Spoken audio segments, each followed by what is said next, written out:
Good morning and welcome to Waking Up with Don. It is Medical Monday. You know what that means. We have Dr. Roman Nation, our own doctor here to tell us about our health.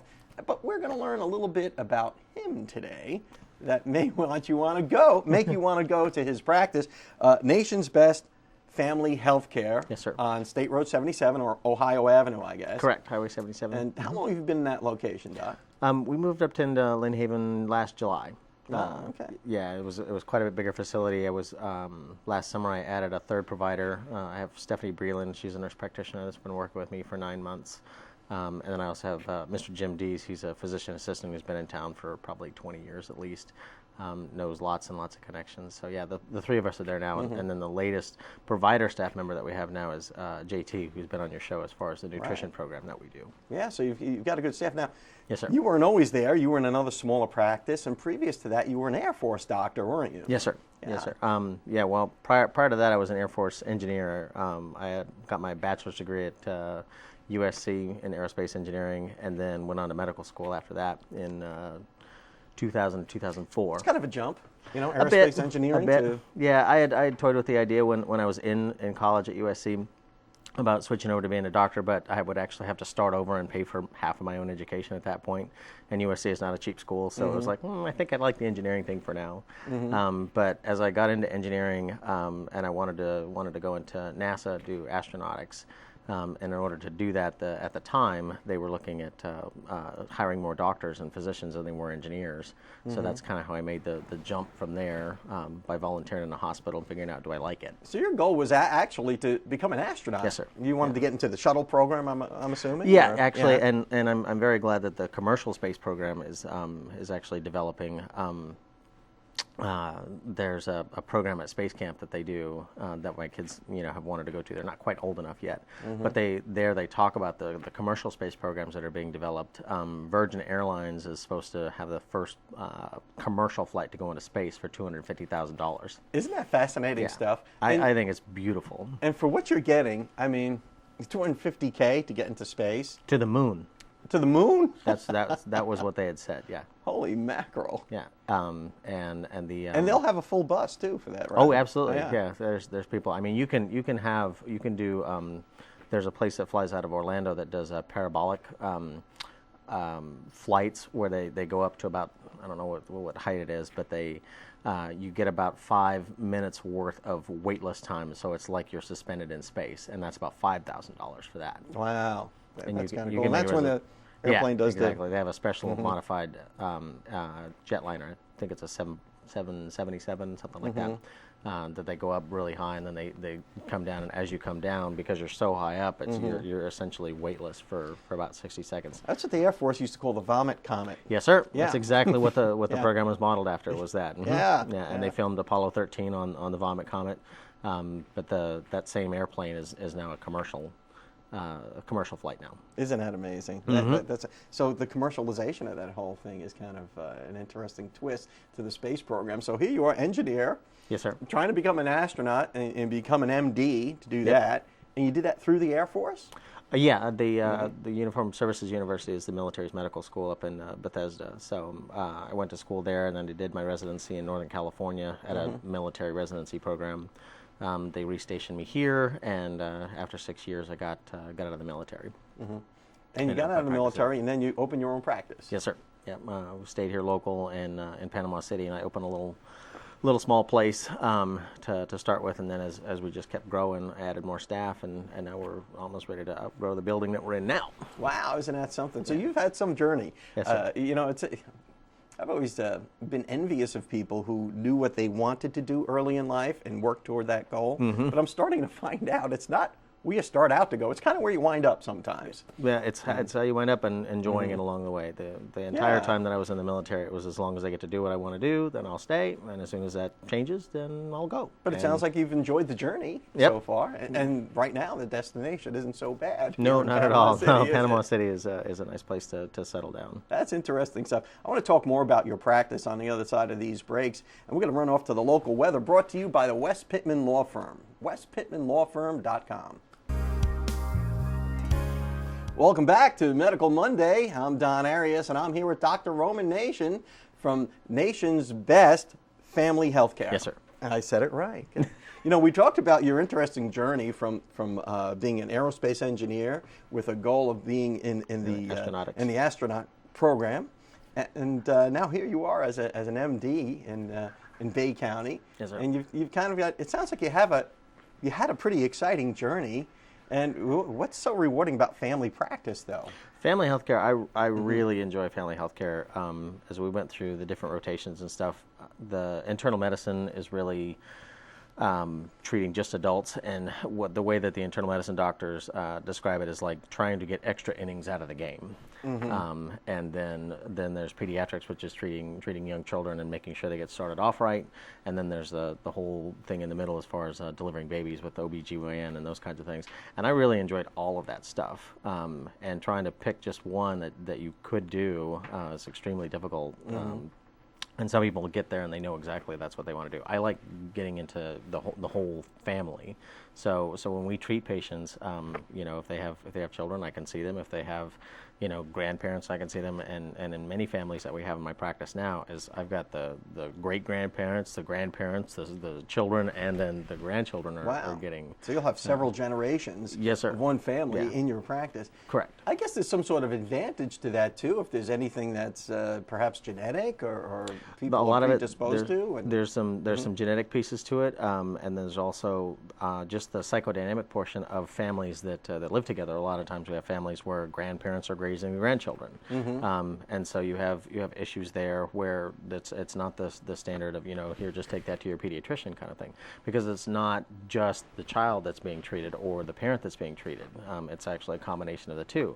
And so if you have one aspect being taken care of and the other one isn't, then you're really only solving half the problem. But if you get the two of them together and you know what's going on with the whole family, because you're taking care of both sides of it, it's to me it's a lot easier to actually control, you know, to help those families out together. You know, it just occurred to me that you went from aspiring astronaut to country doctor. Yeah.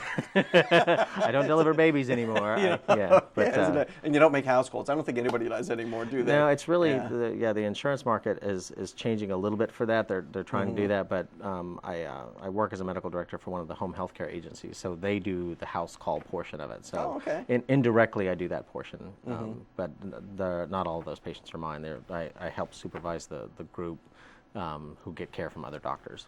So now, just like you've seen changes, like say in the space program. Yes, sir.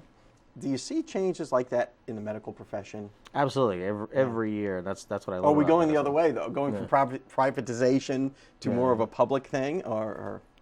You know, I don't know. I think the jury's still out on that. There's a lot of you know, irritation about Obamacare and all those changes that have been made.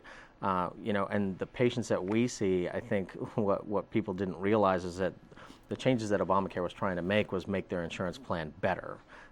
And it was the insurance plans themselves that said, oh, well, we don't meet these new requirements for your prevention. I mean, you think about it, like, why would somebody want an insurance plan, like a car insurance plan, that doesn't cover you, you know, if you get into a car wreck? Well, if you only get into a certain type of car wreck, you know, if you run into another car, you're covered, but if you run into a pole, then nope, it's not covered. And those are the kinds of insurance plans that were out there. And we have patients now that think they have insurance, and I kid you not, I have one that we saw a couple months ago. His insurance was good for one doctor office visit per year. One. That was it. And it wasn't even a physical. The physical wasn't covered part of it. So that's what the changes that Obamacare, I think, was aiming towards. Now, how that's being implemented is a whole different story. Jeez. Well, it sounds like a big mess right now. It is, and it's getting better. We actually have we finally got coverage for our team through the newer programs that are out there through Blue Cross. So I think it's headed in the right direction. There's just a whole lot of consternation. A lot of growing pains, yes, sir. To say the least. Yes, yeah. I mean, you think about it. If with your spouse, you would want an insurance plan that covers things like colonoscopies and colon cancer screening, prevention screening, and mammograms and pap smears. Those types of things should, to me, be just the bread and butter as far as what your insurance plan should cover as a basic thing. But there's a whole bunch of them out there that don't cover any of that, and they still call it insurance. Because if you end up in the hospital, well, they'll pre-negotiate some fees for you, so it doesn't cost you $1 million. It only costs you $500,000. Well, thanks a lot. We're so out of time. We got to run off now to our business tip, but thank you so much for coming on the show. My and pleasure, we look sir. forward to seeing you next week. Sure. We'll be right back after your business tip from Zenobia. Hi, good morning. Welcome back to Waking Up with Don. I'm Zenobia Andrews, your business system strategist, and I am so excited. I'm overjoyed with excitement because Monday through Friday, I will be bringing you max out moments of inspiration, elevation, moments of getting you up early in the morning, stirred up to continue on this amazing journey. And today, to start off our week, I'm going to be talking to you about building your dream business, doing that thing on the inside that you were created to do. And in order to do that, you've got to ask yourself a very serious question. And that question is, should I even become an entrepreneur? Should I even start this business?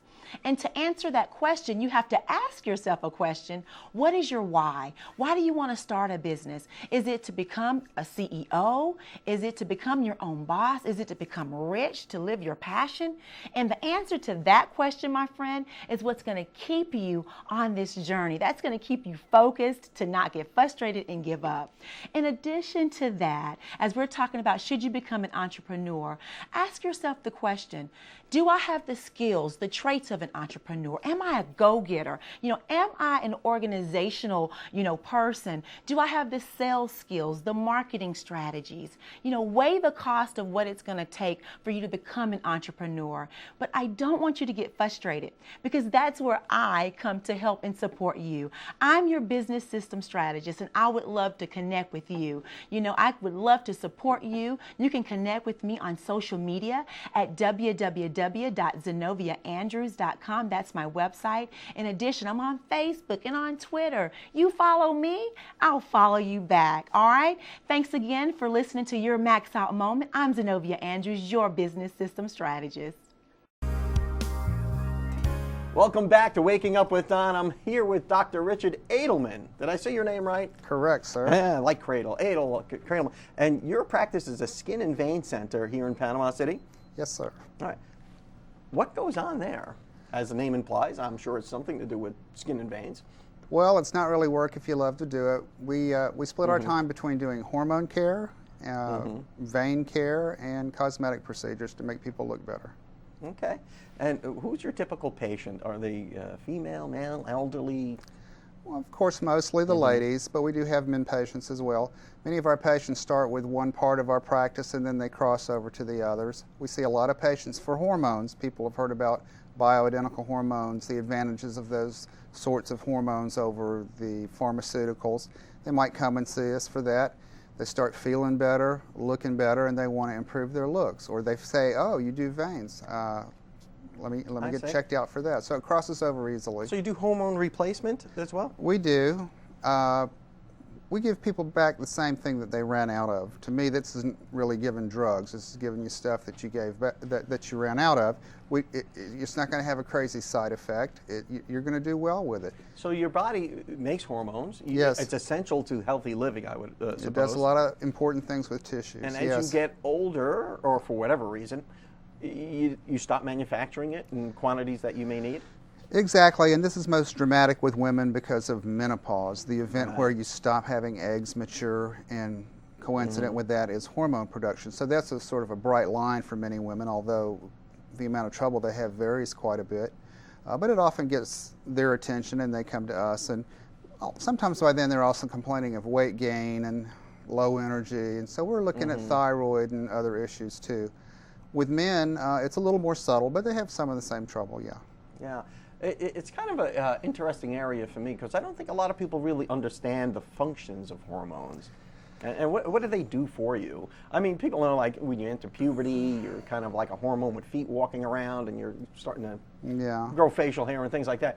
But it does a lot more things than that. They do a lot of things. I mean, there's a hierarchy of hormones. The most important one maybe is adrenal gland. So you have to have cortisol and epinephrine for fight and flight. But few people have problems with those sort of things. Thyroid is probably the second tier of important hormones. So fight and flight is driven by a hormone? Yeah, it's your adrenal glands, and it's a neural connection from your brain, yeah. And you get a rush of hormones?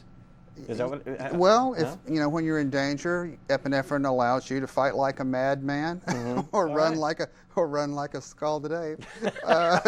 Well, cowards run in my family. So. And also released is cortisol, which helps you recover from trauma. So when you've been traumatized, you need cortisol to recover. But that's not the focus of my practice at all. But just putting this in a hierarchy, thyroid hormone is next in terms of importance. It's actually a common problem. Some people believe maybe 20% of the population has some mild low thyroid issues. Does it have to do with weight? Because absolutely. People who have thyroid problems may have a weight control problem. Low weight, and there's a big crossover with both food allergies and other sorts of autoimmune issues that you can look at. And it's a common enough problem that the American College of OBGYN suggests you look at thyroid every 2 years, even with healthy patients. So when a patient comes in and they're giving you symptoms that are related to these things, it's like, yeah, I'm going to look under this rock. I'm going to find something probably. We got to run off to a break, but on the other side of that, I think we touched on an interesting subject. I find this whole hormone thing just really fascinating. Okay. And we can talk about skin and veins too, if you like. Okay, who? All right. We'll be right back after these messages. Welcome back to the show, and I'm speaking with Dr. Richard Edelman, and we're talking about hormones and hormone replacement. At the beginning of the last segment, you said that you give people what they run out of. Yes. What do people typically run out of, and why is that important? Females typically have, I'm just making this up, a 70% drop in estrogen production when they stop ovulating. Each month, they've had a little race with the eggs that remain in the ovary to see which gets to be the queen egg, and that queen egg makes hormones, especially estrogen and especially progesterone. As they run out of estrogen, they begin to have the vasomotor symptoms, hot flashes, night sweats, vaginal dryness, these sorts of things. Their progesterone actually drops to zero, and this is where the hormone balance thing comes in. I'm a big believer that people need progesterone replacement with their estrogen replacement. I think that gives tremendous protection and makes the whole thing work. Low testosterone is really not a menopausal event. Testosterone might be dropping from a much earlier age. We look at that too, but that's not so clearly related to menopause. With men, there are many men in their 40s, even earlier, that are beginning to have low testosterone. It's not an all-at-once kind of event. It can be very subtle. It can be associated with things like metabolic syndrome. So, do you lose that as you get older? I mean, is everybody going to lose that as they get older? Is that have to do there's some exceptions, I'm sure. Yeah. But is there does that have to do with like hair loss and weight gain and things that you see as you? Well, as if you I'm asking for myself, of course. But in the situation of low testosterone, and this is especially true for men, but it could happen to women a little bit too, you can begin to have increased visceral fat. And there are some factors from visceral fat that can oppose insulin action. And so now you have high circulating insulins, which, by the way, make you want to gain more weight. But they also raise your blood sugar. And so these are people that have elevated blood pressure. They have glucose impairment, weight gain. So if I were to go in to see you and say, listen, Doc, I'm just feeling I'm getting a little chubby, and maybe I'm feeling a little tired lately. I don't have the energy levels I used to have. What would you do? Would you get a baseline from it? Would you test me? Absolutely. But we don't just do it straight up. We don't just do a bunch of lab tests and then see you. We actually force you to answer a bunch of questions online, fill it out, and bring it in, and then we key off that. So yeah, there's a core bunch of labs we'd probably do, but sometimes you give us some really good clues in what you tell us, and we take that and go a little further with it. And some of those questions might have to, or like lifestyle questions, perhaps. Everything. I mean, medical history, lifestyle. Yeah, but the questions about the hormone excesses and so forth, and not enough, are specific for those items, so that they're grouped, and you get finished circling your yeses and your nos. You're already thinking you might know what's going on by the time you get there. And that's so the patient actually gets to have a big role in diagnosing themselves. Absolutely. Lab alone is not enough. And with Google and all these sorts of things, many times the patients are pretty savvy about knowing what's going on. Well, there's a lot of those medical websites that you can go out there and self-diagnose. I don't know how reliable they are, but well, sometimes they're good, sometimes DrSoandSo.com, and you just kind of fill out a form and they, try and read up on the disease of the week there. Now, if people want to get in touch with you, how do we find you? 747 Vein. That's both my website and my phone number. Sort of curious. And so we have a great website that covers all the wonderful cosmetic procedures that we do. Once you're feeling great, you need to look great, and people get highly motivated to look their best after they feel well. And that would be the best place. And then just come and see us, and we'll... And where are you located?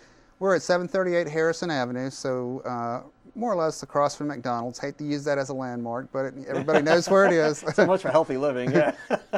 Order the salad, then come over. Right. Dr. Edelman, thank you so much for coming on the show. I mean, you're an interesting guy with an interesting history, and I'm sorry we didn't get to talk more about it. I know you've had quite the journey to where you are now, and you're certainly welcome back anytime. Well, I appreciate that. It's been fun. Thanks for coming on the show. You've been watching Waking Up with Don, and I'll see you next time.